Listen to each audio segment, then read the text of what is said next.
ngalanjutkeun kisah tentang Kangjeng Nabi Ibrahim nu ieu teh sabenerna mah nganasehatan Kangjeng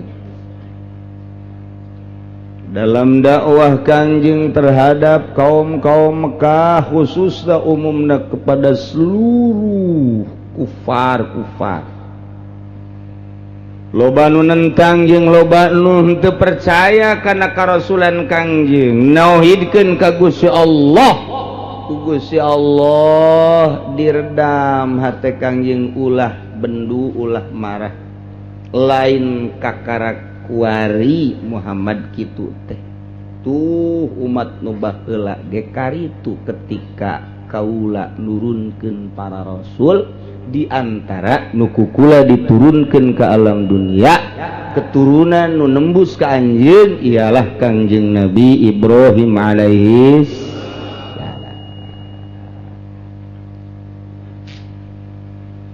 Kangjeng Nabi Ibrahim teh kakarak sekup leutik harita teh di keluarga jeung di kampung hungkul nyana nyaritakeun torojol bintang dilojokeun ku Kangjeng Nabi Ibrahim, torojol bulan panggil kaumna di kampung anjeunna dilojokeun ku Kangjeng Nabi Ibrahim, torojol ponon poe dipangerankeun ku Kangjeng Nabi Ibrahim. Maksud nama ngajejeleh ka kaumna nu mangeranan terhadap bintang. Akhirna kaum tersebut teh nyahoun bahwa Kangjeng Nabi Ibrahim teh ternyata teu sapagodos jeung keluarga jeung urang lemburna, bahwa Kangjeng Nabi Ibrahim mah horenganan pangeranna khusus nu teu kadeuleu. Jadilah mulai kuari habar-habar teh, woi Azar boga anak ngaran Ibrahim, nyana mantes jaritakeun ka urang lemburna ternyata horeng pangeran nyana mah lain nu disembah ku urang, nyana mah teu percayaeun ka raja urang Namrud pangeran, padahal mah Namrud mah pangerannya tuh. Pangeran urang dihina ku Ibrahim, bejakeun nyana ka pangeran.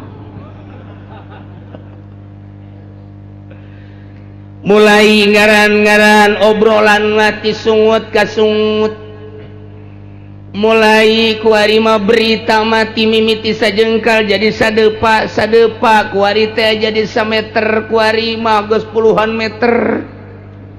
Geus kabeja ka unggal kota kakoncara ka mana-mana. Kangjeng Nabi Ibrahim teh hirup di tengah-tengah keluarga orang istana nu ngaran Azar, ternyata horeng Ibrahim nama henteu nuturkeun bapana. Kuari Kangjeng Nabi Ibrahim mangahaja nyana teh nganasehatan bapana jeung keluargana oge. Kaum sekitarna ngajakan pangeran anu begitu ditanya ku kaumna ai anjeun teh pangeranna saha Ibrahim, nyana ngajawab pangeran kaula mah allazi fataras samawati wal arda hanifa wa ma ana minal musyrikin. Mantak dibaca ku urang kuari. Allahu akbar kabira walhamdulillahi katsira wa subhanallahi bukrata wa asila. Wassalati wa nusuki wa mahyaya wa mamatillahi la syarika lahu wa la syarika lahu wa bihamdihi ana minal muslimin hanifan muslima wa ma ana minal musyrikin. Inna salati wa allazi fataras naun kata Allahu akbar kabira walhamdulillahi katsira wa subhanallahi bukrata wa asila. Inni wajjahtu wajhiya lilladzi fataras samawati wal hanifan wa ma ana minal. Ieu tah pertama Kangjeng Nabi Ibrahim nyentuskeun bahasa eta. Masya Allah. Tidinya kabeh kaum-kaum teh anita ka Azar nu jadi papana Azar, atuh ulah ngajadikeun riweuh ieu di kampung urang. Ulah ngajadikeun ekses anu henteu bagus lantaran ieu teh memancing kana huru-hara. Sementara urang geus sepakat pangeran teh adalah Namrud. anu bisa maehan jeung ngahirupan teh Namrud. Kadang-kadang jelema dipanggil ku nyana, begitu dipanggil teu akur jeung nyana dipaehan tuh Namrud da bisa maehan. Aja dipanggil deui lantaran dihampura ku Namrud pan teu dipaehan dihirupan. Tah pangeran anu kos kitu. Nu sok beres sumbangan ka urang.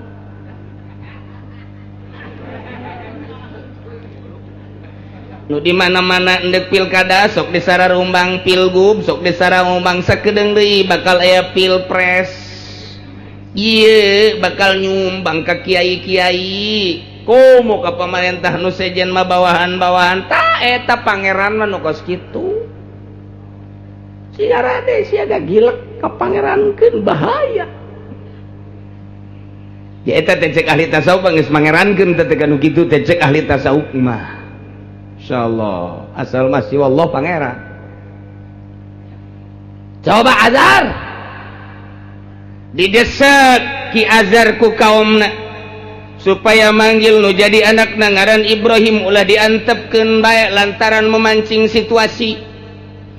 Otomatis Kangjeng Nabi Ibrahim manggil Ibrahim, Kangjeng Azar manggil Ibrahim, dia ceng aya naon abah? Aceng anak saha? Sok kajupu yang abah mah. Nanyakeun anak saha. Kos teu ngarasa nonoker bae.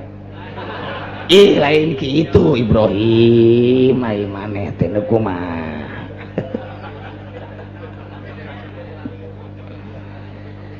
Serius abah mah ieu nanya, hidup teh anak saha Ibrahim? Anak abah. Ma anjeun saha? Umi abdi masla. Status abah teh naon? Oh digawe di kerajaan abah mah. Aktivitas di imah mah nyeunan pangeran. Panyaho, sep deudeuh, anaki. Pinter. Sumuhun bah. Ku abah dek dibere tugas hidup teh ayeuna. Tugas naon bah? Nurut bakalna ka abah. Ih, atuh abdi mah sakadar putra bah. Bada dihideung diputih kiai anak mah atuh pasti bae nurut ka abah. Satungtung parentahna ieu akur jeung nu di luhur. Oh, bentang. Lain kitu bah nu boga bentang. Bulan. Nu ngadamel bulan bah. Panon poe. Nu ngadamel panon poe bah. Pangeran Namrud. Nu nyieun Namrud bah.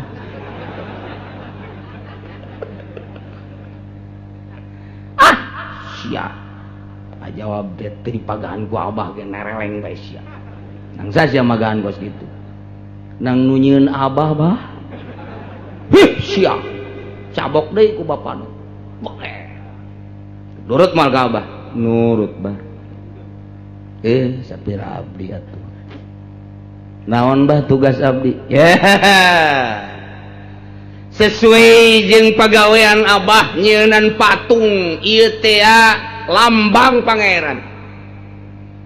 Lambang bintang, lambang bulan, lambang panon poe, lambang berbagai pangeran-pangeran. Nah, ieu teh pan sok didagangkeun ku abah ka kota. Maka anjeun Ibrahim sebagai anak abah tersayang, wayahna ieu patung-patung panggul ku anjeun jual ku sia. Mun abdi teh daek bah. Cabok siapa? Bah, masa pangeran dipanggul? Kuruna ge atuh kula dipanggul pangeran. Ulah lah bohong sia. Aing asal ngomong jeung sia puyeng. Boga naon sih sia Ibrahim? Pan sia anak aing tapi kok ngelehkeun aing ngomong. Ayo sia, daek teu daek, kudu daek. Ai kos kitu kuduna mah daek atuh abdi ge bah. Mun teh mah bisa musyawarah abdi embung. Abah teu naon abdi embung sebab maknya pangeran dipanggul. lamun urang boga pikiran nu sampurna urang nu kudu dirizkian urang nu kudu diurus urang nu kudu dipanggul ku pangeran lain urang mamanggul pangeran loba ngomong sia bawa tah ieu pangeran nu leutik nu rada gede jeung nu gede bawa sok ku sia ka ditu jual abah nungguan di dieu maksud Ki Azhar mah supaya kadeuleu anakna nu ngaran Ibrahim teh horenganan jah teu berbeda jeung bapa supaya orang pasar teh nyahoeun lantaran ieu kabar teh geus menjalar anu luar biasa bahkan Pangeran Namrud ge geus nyahoeun anak Azhar teh kitu patut kalakuanana tinggal nungguan dipanggil hungkul ku Pangeran Namrud ya bakal dimukumahakeun di si budak jadi bapana nu ngaran Azhar mah nitah ngajualan pangeran ka toko ka pasar sote ieu mah deuk nyalametkeun anak maksudna mah beusi dipanggil ku raja pasti dibunuh sedengkeun aya budakna ieu teu ngahiding bangona teh ieu mah deuk dibunuh deuk henteu ih bapak-bapak nyana-nyana kaum-kaum nyana-nyana wah geus luar biasa ku ari teh sorotan terhadap keluarga Azhar sedangkan Azhar adalah keluarga salah satu anu diangkat ku kerajaan Namrud tetap ya Azhar mipindingan baik jual pangeran panggul ku Kangjeng Nabi Ibrahim nu gede di dieu nu rada leutik di kenca nu leutik di ais panggul ku Ibrahim woi cak Kangjeng Nabi Ibrahim saha nu rek meuri pangeran ieu kabeh kan nempo wah mantap cak kaum-kaumna aya nu ngiringkeun aya jual terus woi cak Kangjeng Nabi Ibrahim sahaya nundek beli pangeran ieu wah darata ke di pasar kurang loba ieu mah jelema cek Ibrahim datanglah nyana ka pasar ka kota gede ditongton ku jelema loba lantaran suara Kangjeng Nabi Ibrahim teges ka mana-mana berbeda paham berbeda akidah jeung nu jadi bapana sementara ku ari ieu Ibrahim teh ngajualan pangeran pan hebat eta teh kadengen aku masyarakat teh akhirna ditongton geus loba jelema di pasar teh kakarak diacungkeun saudara-saudara sekalian MZ pindah ya perlu diketahui bahwa saya ini adalah bernama Ibrahim, putra daripada Azhar. Saat ini saya membawa Tuhan untuk dijual. Wah, keplok kabehan. Oh. Bagus, Ibrahim. Wah, gus kabeh bunga. Nah, sabar aya hargana cekaong teh. Yeay. Degekeun heula. Kula teh dek ngajual pangeran dek ditawarkeun hargana pasti mahal lantaran pangeran makan pangeran masa pangeran kudu dibeli ku harga murah teu etis atuh pangeran dibeli ku harga murah mah tapi lain masalah hargana ya makna daripada pangeran ku kula dek dibejakeun memantau Ki Azhar ti kajauhan bener tah henteu budak dagang beres tante ieu budak dagang da ieu ulah bae nyeun kacau asana ieu nyana ge geus empot-empotan bae nyawa sia empot-empotan teh empot-empotan Ki Azhar beres moal beres mah asana ieu mah kabejakeun ka istana ieu wah di kota gede di kota Baghdad nyana teh wah langsung ribuan jelema hadir lantaran Ibrahim teh teu sambarangan kabar geus kemana-mana kumaha dagangna terakhir ucapan Ibrahim kieu cek Kangjeng Nabi Ibrahim makna pangeran anu perlu diketahui yo mayastari saha anu siap beli maya turu wala tanpa pangeran nu teu ngamadaratkeun jeung henteu ngamangpaatkeun ieu bentukna tuh cak Ki Azhar bener bah tas si budak diacung-acung ku Kangjeng Nabi Ibrahim mayastari saha nu dak beuli mayastari mayatur wala yanfang bentukna model kos kieu teu ngamadaratkeun teu ngamangpaatkeun silakeun beuli tapi jang suluh bae wah Jaki Azhar teu beres si anak kieu teu beres si anak kadua kalinya na mayastari mayadur wala yanfang saha nu berani meuli benda nu geus diukir ku bapa kula ngaran Azhar teu ngamadaratkeun teu ngamangpaatkeun yaud bentukna jelema bubar kabeh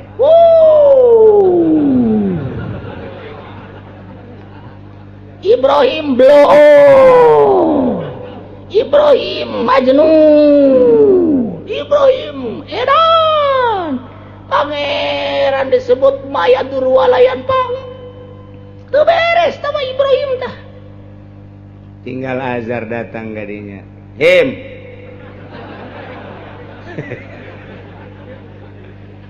naon bah tenang bae bre ai siapan titah jualan ku abah aya nu meuli ku kula ditawarkeun ternyata teu daekeun bareuli atuh sia masalah ngomong jing atuh lah kitu jing atuh sia kitu mah jing atuh malah daekeun jing sia mah jungjang jing bae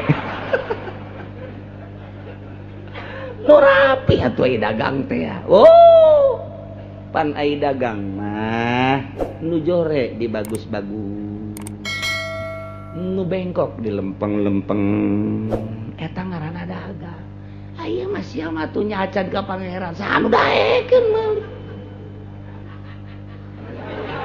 dek dibawa ka mana kieu ka sia ieu panjelema geus ararindeut kabeh dek dibawa ka kali dek dinaonkeun deulekeun ku abah panggul deui ku Kangjeng Nabi Ibrahim dah pangeran sia goeng dijual ti isuk datang ka lohor nu meuli sia mama ya dur wala yanfa'u dah goeng dipanggul dibawa ka kali ditongtong deui ku masyarakat Jaki Azhar nuturkeun di dinya wah ieu jeung bapa coba ieu hayang nyaho coba yo masyarakat berang deui neuleuh di Irak teh aya sungai Tigris terkenal nu kokocoranana kokocoran ti jannah surga dua bangawan hiji bangawan Nil nembus ka Mesir dua Tigris Irak kula kamari lewat dinya sungai Tigris aya deui Efrat di ditu nya nama ayana di kitu naon kitu ngaranna jelema hideung teh ka Afrika tilu dibawa ku jada dipanggul ka sungai Tigris wah dek dikumahakeun pasti cek bapana dek dipandian kajen ku kumaha ge meureun nyanan dek tobat meureun wah kaum marilu kabeh hidup Ibrahim rame leuwih rame tibatan hidup Golkar rame luar biasa didelekeun ku kabehan datangnya langsung turun ke handap ditongton ku kabehan di luhur coba Jaki Azhar dek dikumahakeun ku nya meureun dipandian meureun abe bersih abe bagus begitu datang kadinya langsung kunyana ditepakan beungeutna cuge wa daraba fihi ra'saha huluna kunyana di kitu-kitu pangeran Aisyah kunaon di pangeranan goblok tolol blon teh cek Azhar teh jadi kos kitu anak aing jelema di luhur Zar urus anak udah datang ka habar ka ditu ka pangeran Namrud bahaya wa qala laha cek Kangjeng Nabi Ibrahim ka patung-patung bari disungsebkeun kunyana ka cai dikitukeun Bruce Israeli hok patung nyium sia Wah, cakau mah bener edan. Banyak patung teh nginum. Nginum di kitu-kitu huluna ka handap. Israbi. Nginum, nginum. Nginum.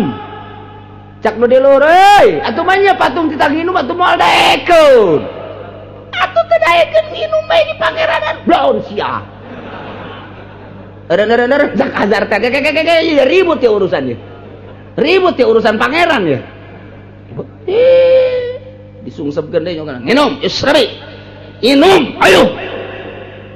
Cak adar bubar. Bubar anak teu normal ya anak.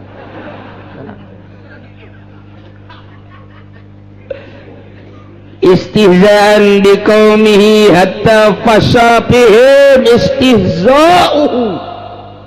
Ngaguguyonkeun Kangjeng Nabi Ibrahim terhadap kaumna lantaran diiring-iring Kangjeng Nabi Ibrahim teh sugan teh patung teh anu di pangeranan ku kaum tersebut dibawa ka sungai Tigris teh rek dipandian diminyakan dimumule horenganan dibebes-bebeskeun dia ka nginum sia pangeran nginum sia pangeran. Aibra kaum lah ngomong deh, wajah boy, patung kita nginum, atau sia itu bisa nginum bae di pangeranan, belon sia kaum, tol sia kaum. Iyalah ngahina kena Kangjeng Nabi Ibrahim terhadap kaum lah nu nyembah ka patung nah, dibebas-bebaskeun ku Kangjeng Nabi Ibrahim teh, di ome huluna, di kitu-kitu set siapa tuh batu. Wah hatta pasah hingga wasa negara Irak nyahueun kabeh kuari. Mun kamari hanya kalangan keluarga, kamari ieu hanya kalangan tetangga, kamari ieu hanya kalangan desa, kuari mah pasah istihza'uhu. Geus kacelun ka aun-aun ka koncara ka mana-mana ka beja ka unggal negara. Bahwa Ibrahim tengah istihza terhadap pangeran buatan bapana. Masyhur geus mun kuari mah meureunanan dipuat di berbagai media. Di Pos Kota aya. Di Merdeka aya, di Kompas aya, di Satelit Tangerang aya.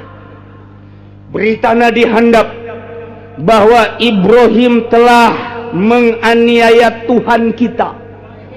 Ibrahim telah memalukan dan mengolok-olokkan Tuhan kita. Wah, judulnya model kos kitu tah. Di luhureun eta aya gambar pemuda anu di hideungan matana. Di dinya aya bacaanana. Anak muda yang menggagahi nenek-nenek umur 80 tahun. Ternyata dia ketagihan. Tolol Pos Kota mah belum teh.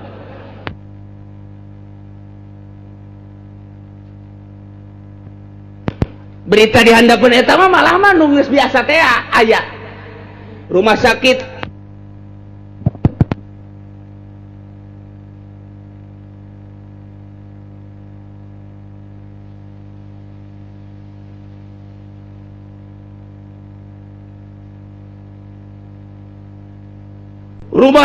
besar kebakaran. Ternyata dokter 5 terbakar hangus. 10 mayat melarikan diri. Mantap biasa. Pos Kota belon, Pos Kota. Berita Pos Kota kos gitu. Mentak makin loba maca Pos Kota bodos ya. Ajan kuku mah beritana kos karitu malulu. Gaya Ibrahim tertera. Wah, diberitakan di berbagai media kuari moai SMS bagus karuhan. Ibrahim mengolok-olokkan Tuhan. Ibrahim menghina Tuhan. Wah, terus macam-macam berita luar biasa. Luar biasa. Mulailah kuari negara nyin tindakan lantaran berbagai kalangan organisasi dihandap ataupun berbagai tokoh geus mulai datang laporanana ke pemerintah, baik laporan ke kecamatan maupun laporan ke polsek. Geus datang kuari Kapolres, geus datang kuari ka bupati, otomatis Ibrahim harap dipanggil. Tidak bisa dibiarkan anak tersebut, jangan sampai nanti dia dieksekusi. naon cenah kiai eksekusi aing teh nyaho bahasa batur teh mah pokona mah geus kos kitu bae nurutan batur aing ge panggil Ibrahim. Polisi memanggil Ibrahim. Ibrahim, Anda bernama Ibrahim? Betul. Anda akan ditangkap. Dibawa kemana saya? Sidang. Tentang apa? Tentang penganiayaan Tuhan. Siapa yang menganiaya Tuhan? Nanti di sana ngomongnya. Penting kamu ini ditangkap. Kasusnya dulu biar jelas dong. Mana surat perintahnya?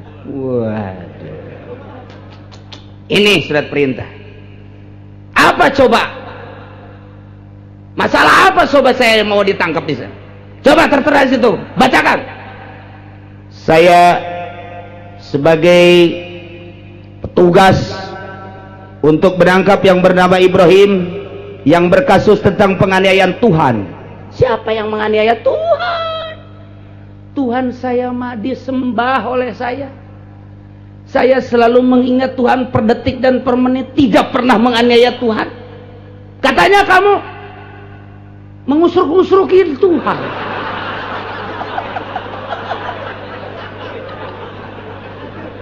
Wah, Ibrahim kewalahan.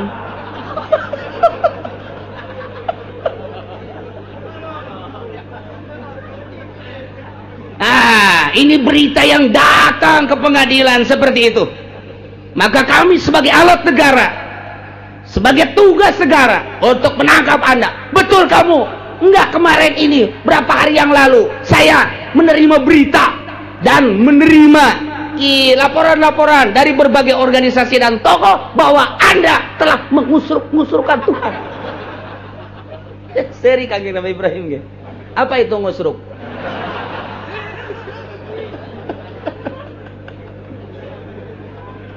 Ya kalau itu kasusnya ya memang benar, tapi kan itu bukan Tuhan. Itu Tuhan, itu hantu. Kamu tidak tahu bahwa itu adalah Tuhan, lambang Tuhan yang dibuat oleh bapak kamu, terbuat dari kayu, batu dan lain sebagainya. Nah, sudah nanti disidangkan. Berangkatlah Kanjeng Nabi Ibrahim dibawa ke pengadilan sidang. Saya berhadapan dengan siapa cek Kanjeng Nabi Ibrahim? Saya diadili dengan seluruh tokoh Irak, dari kalangan apa? Seluruh lapisan, selain daripada lapisan istana, mulai dari soal-soal pemerintah, soal-soal masyarakat, perekonomian, perpolitikan tidak setuju, dan perbudayaan sini sekarang sudah hadir tidak menyetujui tentang pengolok-olokan kamu terhadap Tuhan-Tuhan yang disembah oleh bangsa-bangsa Irak. Oke. Kalau itu masalahnya, saya siap untuk adu argumentasi. Siapkan seluruh lapisan masyarakat dan seluruh tokoh masyarakat, seluruh budayawan, politikus, dan berbagai tokoh di Irak untuk adu argumentasi dengan saya. Kalau saya didakwa telah menganiaya Tuhan, saya tidak setuju. Justru saya penyembah Tuhan yang paling jujur dan adil. Kalau Anda menyangka Tuhan itu adalah yang saya olok-olokkan, keliru Anda. Silakan tokoh mana berhadapan dengan saya. Wah, kakarak digetak itu doang ge.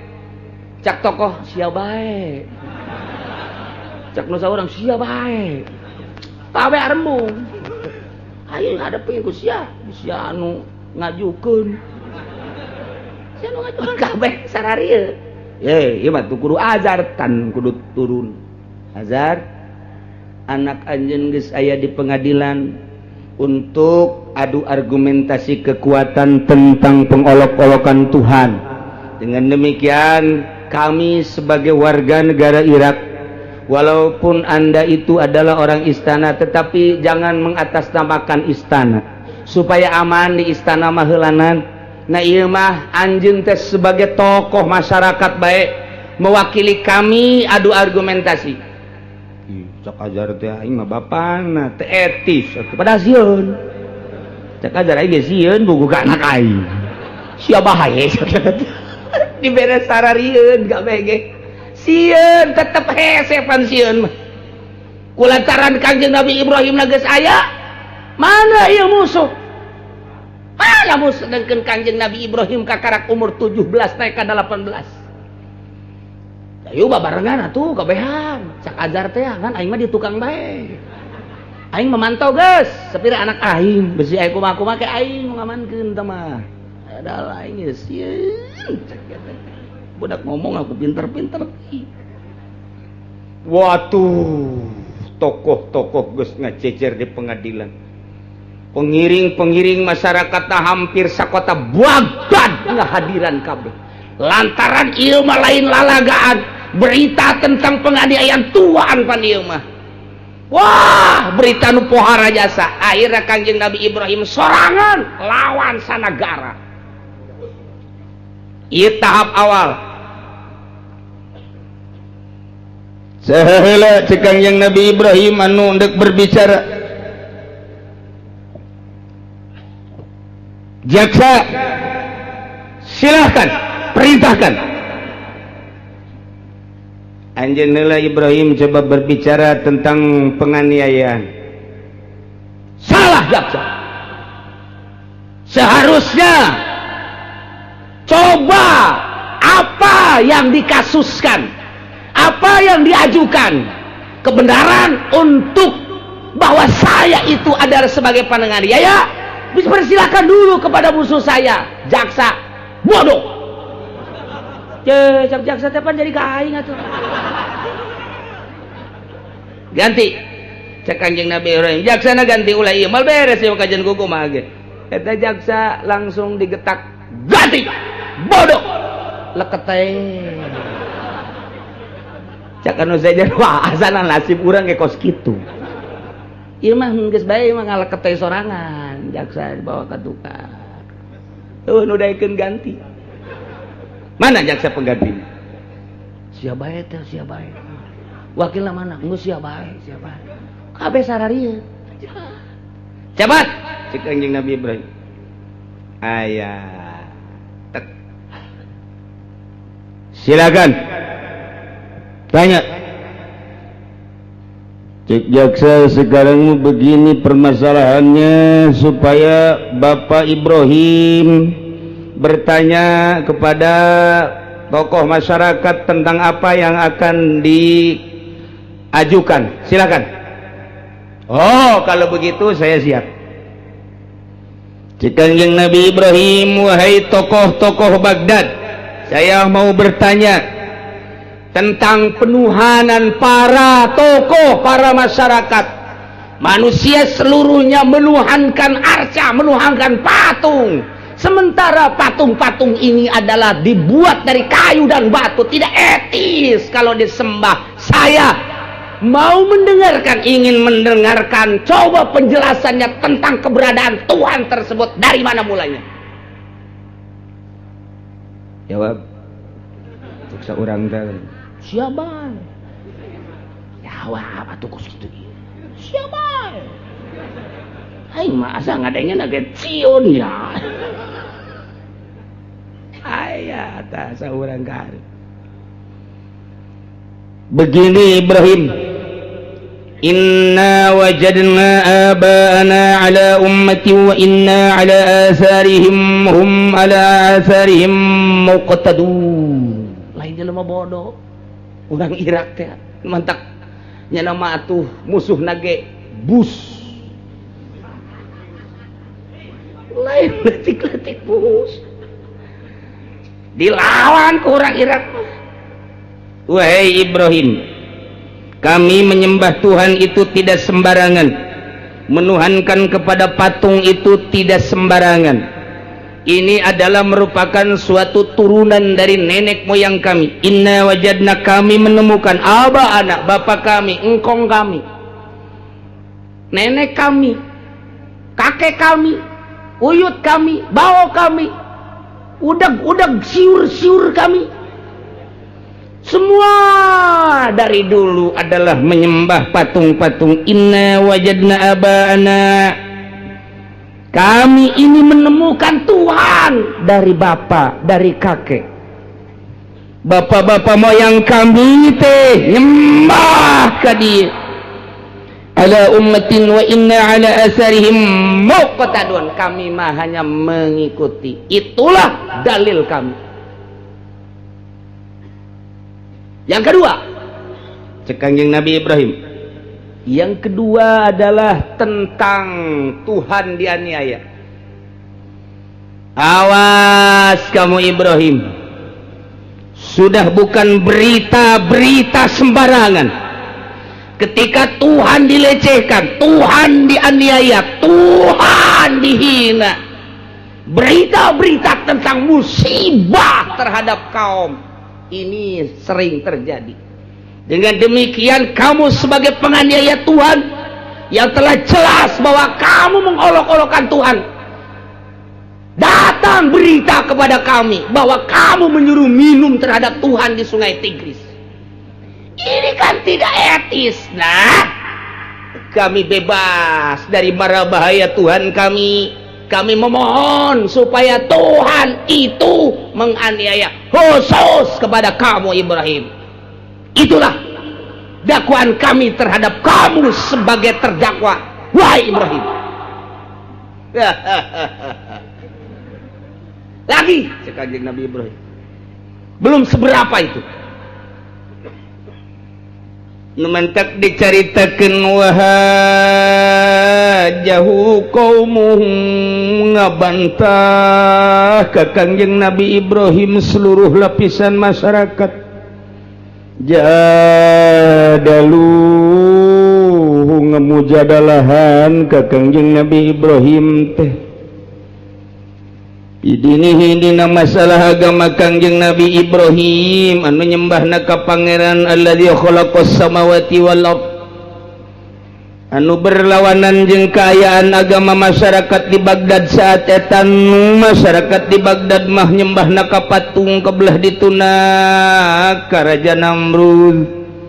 Akhirna adu argumentasi hajahu qaumuhu, di samping Kangjeng Nabi Ibrahim disalah-salahkeun ku kaumna, wahadaduhu jeung disingsieunan bilas nabi ku pangeran-pangeran antusi bahu bisuin intarokaha.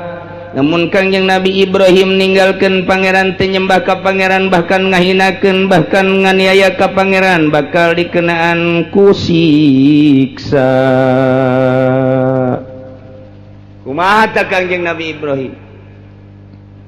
Qala atuhajjuni fillahi wa qad hadan wala akhafu ma tusyrikuna bih illa yasha rabbi syai'a wasi'a rabbi kulla syai'in ilma afala tatadhakkarun. Kanjeng Nabi Ibrahim, wahai para kaum-kaum atuhajuni, apakah anjeun ngabantah nganiaya ka kaula, ngamusuhan ka kaula gara-gara soal nauhidkeun ka Gusti Allah anu sabenerna Gusti Allah teh pangeran kula pangeran anjeun kabehan anu ngadamel langit bumi katut eusina. Kajenteng kukumaha ge tetep pangeran mah adalah Gusti Allah wa qad hadan, nyata Allah geus nuduhkeun ka kaula. Berat gambaran Kangjeng Nabi Ibrahim ketika dibukakeun 7 lapis langit jeung 7 lapis bumi. Nuri Ibrahim malakutas samawati wal ard, kadeuleu ku Kangjeng Nabi Ibrahim langit lapisan kahiji, kadua, katilu, katujuh jeung Sidratil Muntaha aras kabeh, berikut malaikat-malaikat anu keur nongton neuleuh paduan Kangjeng Nabi Ibrahim.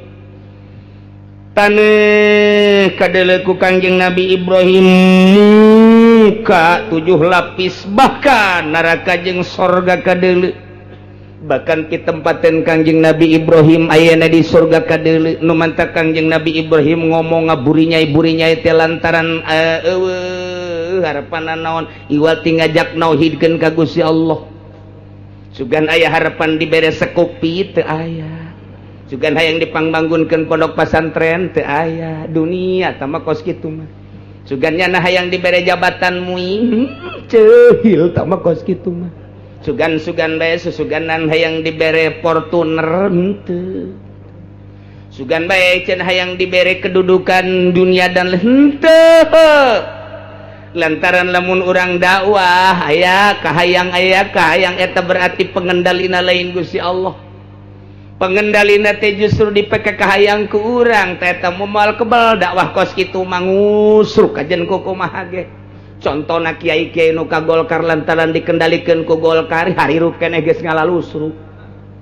nu dikendalikeun ku MUI eureun jadi MUI nangusruk geus teu dikiaikeun deui bahkan digarongkeun anu manehanana di depan ngomong mah agama Al-Quran jeung hadis lantaran nu ngendalikeunana juri jarian eureun di depagna teh atuh geus teu dikiaikeun deui bahkan dicopet-copet seluruh lapisan kiai ustad anu dakwah pengendalina lain Gusti Allah nyungsem deuleu ku mata moal beres negara dicekal ku kiai model koskara itu nyungsem kajen ku kumaha jago cenah ngajina udang-udang le sagede bakul tambahan sagede godang Gusti moal beres lantaran pengendalina lain mutlak ti Gusti Allah subhanahu bener pun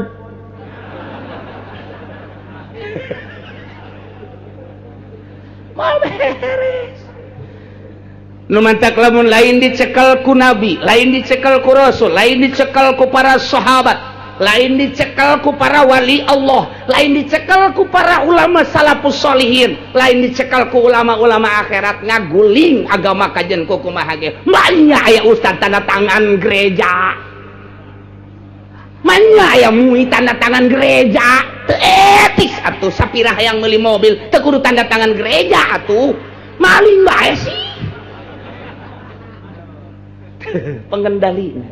pengendalina naon tah Kangjeng Nabi Ibrahim ketika didakwa ketika mujadalah ketika munazarah jeung kaumna bret keagungan Gusti Allah muka bret bumi muka hiji nu kadeuleu Allah subhanahu wa ta'ala eueuh kasih Allah segala-galanya nu mantak apakah anjeun teu ngabantah ka kaula cek Kangjeng Nabi Ibrahim tentang mengesahkan Gusti Allah sedangkan Gusti Allah geus tuduhkeun ka kaula bahwa Gusti Allah teh pangeran allazi khalaqas samawati wal ardh lain patung nu diukir lain batu nu diukir hanya ukiran-ukiran biasa beuleub bupikeun urang mah aya nu nyieun langit bumi katut eusina malaikat manusia termasuk pula nu nyieunna adalah Allah saha nu nganiaya pangeran jakula mah pangeran kula mah Allah ketika kula teu mangeranan ka patung kula mah nganggap patung teh batu jeung kayu henteu termasuk penganiaya ja pangeran kula mah Allah termasuk pangeran bapak-bapak kamet Allah allazi khalaqas samawati wal cenah kula disingsionan wala akhafu ma tusyrikuna bih kuring disingsionan cenah bakal kena musibah bakal kena bahaya bakal kena macam-macam datangkeun patung titah ngadatangkeun banjir coba ka aing cak Kangjeng Nabi Ibrahim patung titah ngadatangkeun seuneu coba ka aing patung titah ngadatangkeun berbagai musibah ka aing punggung jana ge ku aing diksungsep-sungsepkeun kamari teu naon nah iya aing geus nyaho cek Kangjeng Nabi Ibrahim bahwa kula bakal ditanya geus dicontohan ku kula boro-boro ngadatangkeun naon sangkila nyana ge ku aing dipanggul Israwi minum jatrekeun nginum ayo coba ejakeun ka pangeran ente nu panggedena mana nu dianggap pangeran hebat susuku sia ka ditu make menyan bedakeun kitu Ibrahim nungguan di beulem Ibrahim nungguan di banjiran Ibrahim nungguan berbagai berbagai musibah. Benar. Bim, ulah sok nang tangan gitu sia. Kayak goyang ya bumi. Ye, kumaha lamun goyang? Tanyakan omai lama. Kenapa goyang?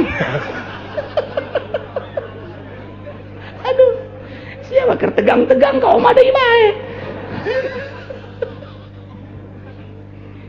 Wala akhafu ma tusyrikuna bihi kullama tasyan saya tiga-tiga acan ka pangeran ku anjeun dianggap pangeran dumun sindi disekutukan dimusyrikan berbagai patung-patung cenah bakal mere musibah ka kaula li adami qudratiha ala syai'in eueuh kemampuanna naon patung mah illa yasha rabbi syai' kecuali pangeran nu ngersakeun banjir, pangeran nu ngersakeun tsunami, pangeran nu ngersakeun longsor. Eta urusan pangeran. Lain patung tah mah.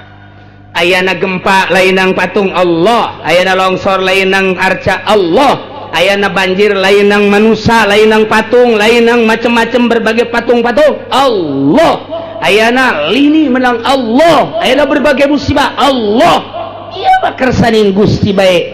Wasi'a rabbi kulla syai'in ilma. Maha jembar pangeran kaula tentang ilmuna. Hehe, apalah tatadzakarun, teu mikir sia kaum. Pikir, tak pikir. Manya batu diukir haju disembah, manya kayu diukir haju disembah. Anu nurunkeun musibah mah jeung ngajemparkeun adalah Allah nu maha sagala-galana. Wasi'a rabbi kulla syai'in ilma. Kayahona per detik, per menit, terus nya namanya hubun bae. Timimiti dijieun urang dikanyahokeun ku Gusti Allah. Apakah teu mikir? Apalah tatadzakur? Pikir dong. Mulai kabeh cara rici. Wa kaifa akhafu ma asyraktum kumaha kaula kudus ieun ka pangeran nu kumaneh disekutukeun. Pangeran anu la tatur wa la tanfa'u. Patung nu teu bisa ngabahayakeun jeung teu bisa ngamangpaatkeun. Sementara wala takhafun anjeun teu sieun annakum an asyraktum billah. Anjeun ngamusrikeun nyekutukeun ka Gusti Allah teh sieun, ai ka patung sieun, aya kudu kula sieun ka patung anjeun ge. Ieu menyekutukeun pangeran anu allazi khalaqas samawati wal ardi teh sieun, kula kudu sieun ka patung anjeun. Teu aya komusna. Manya kula kudu sieun ka patung buatan manusia. Sementara anjeun teh sieun, teu sieun ka pangeran-pangeran nu ku anjeun dimusyrikeun yakni Allah malam yunazil bihi alaikum sultana. Patung anu teu pernah Allah nurunkeun kagagahan, teu nurunkeun hujah, teu nurunkeun argumentasi, teu nurunkeun dalil. Sugan Allah ngajelaskeun tah patung eta pangeran teu pernah. Sugan Allah ngajelaskeun argumentasi tah arca eta pangeran teu pernah. Masa nu teu pernah ditunjuk ku Gusti Allah sebagai dalil, hujah, burhan, argumentasi. Kok make ku anjeun disekutukeun? Kula kudu sieun ka duka kitu. Kamusna cek Kanjeng Nabi Ibrahim. Fa'il fariqain ahaq. Mana dua golongan anu leuwih bener? Anjeun penyembah berhala atau kaula penyembah Allah? Fa'il fariqaini. Mana anu leuwih bener? Mana anu leuwih aman? Amanan anjeun sebagai penyembah patung atau amanan kaula? Kula mah leuwih aman sebab kula mah babarengan jeung nu ngadamel langit jeung bumi. In kuntum ta'lamun, lamun maneh teu bodoh, mun maneh pinter, mun maneh menjadi cendekiawan jeung budayawan. Ulangan ngaran doang cendekiawan jeung budayawan cek Kanjeng Nabi Ibrahim. Pikir make otak anu lurus. Masa kudu nyembah patung jeung batu? Disekutukeun Gusti Allah padahal Allah nu ngadamel langit jeung bumi. In kuntum ta'lamun, mun maneh pinter, mun maneh nyaho, maneh kudu berpikir. Alladzina amanu wa lam yalbisu imanahum bizulmin ulaika humul wallahu a'lam.